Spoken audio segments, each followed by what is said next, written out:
Kita juga menegaskan hingga hari ini masih akan terus memberlakukan PPKM Jawa Bali hingga waktu yang masih belum ditentukan dan juga mengikuti hasil evaluasi secara reguler yang dipimpin langsung oleh Bapak Presiden. Secara khusus untuk wilayah Jawa dan Bali, perkembangan pandemi juga terus menunjukkan tren penurunan yang sangat signifikan dalam semua aspek seperti kasus konfirmasi, rawat inap rumah sakit hingga tingkat kematian di hampir seluruh provinsi Jawa dan Bali. Seluruh provinsi di Jawa dan Bali hingga hari ini mengalami penurunan kasus mencapai 99% dibandingkan puncak kasus Omikron beberapa waktu yang lalu. Seiring dengan semakin terkendalinya kasus COVID-19, langkah-langkah relaksasi PPKM akan terus dilakukan secara bertahap, bertingkat, dan berlanjut. Kalau situasinya seperti ini, kita harus mendengarkan suara masyarakat. Masyarakat terlalu berat. Kalau PPKM-nya diperpanjang tapi polanya seperti ini, masyarakat berat. Maka harus ada cara-cara yang lebih soft. Meskipun itu bentuknya darurat dan diperketat, maka harus soft. Mama softnya itu gini. Makannya boleh, nggak boleh aja. Warung boleh makan. Tapi kita akan kasih peringatan, kalau kamu ngayal tak cabutkan ini, tak tutup. Jadi kita mesti belajar. Tapi sebenarnya ini ada cara-cara yang bisa dilakukan. Karena ya jeritan mereka benar. Atau barangkali tetap aja PPKM seperti ini, nggak apa-apa. PPKM kenceng semuanya, kemudian didata, disiapkan tadi itu kekuatan-kekuatan yang bisa dipakai untuk membantu mereka agar mereka tetap tinggal di rumah. Apa bantuan dari yang lain? Pilihannya pada itu. Di luar itu rasa-rasanya akan ada respon yang mungkin menjadi sangat noise di publik itu.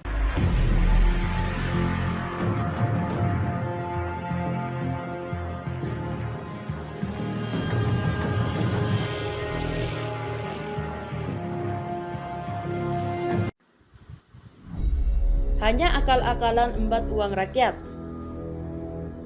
Lord Luhut perpanjangan lagi PPKM. Perampok nyamar jadi pejabat. Luhut tegaskan PPKM se-Indonesia akan terus diperpanjang. Demokrasi.id. Pemerintah memastikan akan terus memperpanjang masa pemberlakuan pembatasan kegiatan masyarakat atau PPKM se-Indonesia hingga waktu yang belum ditentukan. Hal tersebut ditegaskan Menteri Koordinator Bidang Kemaritiman dan Investasi Luhut Binsar Panjaitan dalam konferensi pers usai rapat terbatas bersama Presiden Joko Widodo atau Jokowi Senin 9 Mei 2022. Pemerintah masih akan memberlakukan PPKM Jawa Bali hingga waktu yang belum ditentukan, kata Luhut. Luhut menegaskan pemerintah akan terus memantau secara berkala perkembangan kasus COVID-19 di tanah air. Hasil pemantauan akan menjadi dasar pemerintah dalam menentukan kebijakan ke depan. Sebagai informasi, masa PPKM untuk wilayah Jawa Bali maupun luar Jawa Bali untuk penanganan pandemi COVID-19 berakhir pada hari ini. PPKM Jawa Bali sebelumnya diberlakukan selama 3 pekan, sejak 19 April lalu. Sementara itu, PPKM wilayah luar Jawa Bali baru dimulai pada 26 April lalu dan semuanya berakhir pada hari ini. Untuk PPKM Jawa Bali, tidak ada satupun kabupaten atau kota yang masuk dalam kategori PPKM level 4. Untuk daerah level 3 hanya tinggal 2 wilayah. Level 2 sebanyak 97 kabupaten atau kota dan daerah level 1 sebanyak 29 kabupaten atau kota. Adapun untuk PPKM luar Jawa Bali, pada 2 pekan lalu, jumlah daerah yang berstatus level 1 mengalami kenaikan dari sebelumnya 84 daerah menjadi 131 daerah.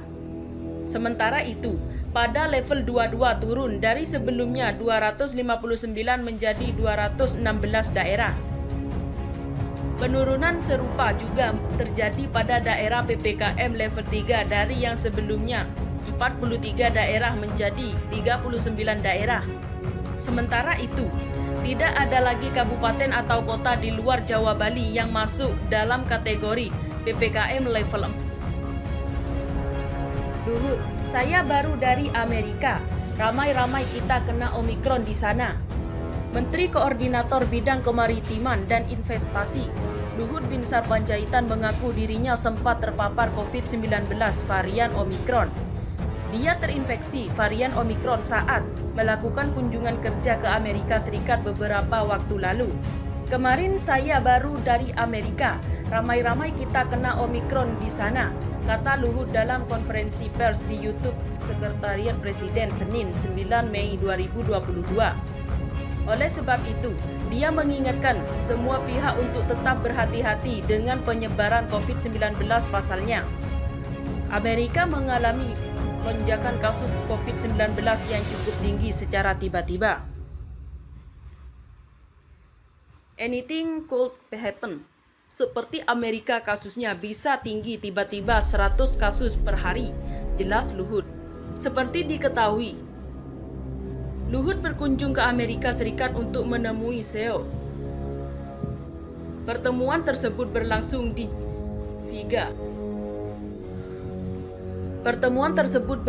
di Giga Victoria Tesla di Austin, Texas. Dari foto yang dibagikan Luhut terlihat Elon berpakaian santai, mengenakan kaos hitam dengan celana panjang hitam.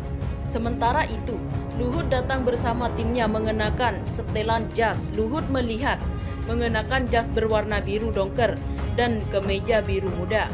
Namun, tampilan Luhut terlihat santai karena tidak mengenakan dasi dengan satu kancing teratas dan dibiarkan terbuka. Pertemuan tersebut berlangsung selama 1 jam. Kepada Elon dan timnya, Luhut menjelaskan potensi bahan baku baterai listrik yang dimiliki Indonesia. Bahkan pemerintah memiliki program hilirisasi untuk memanfaatkan sumber daya dalam tersebut. Saat ini sedang kami eksplorasi terus lewat program hilirisasi mineral, ungkapnya melalui akun Instagram @luhut.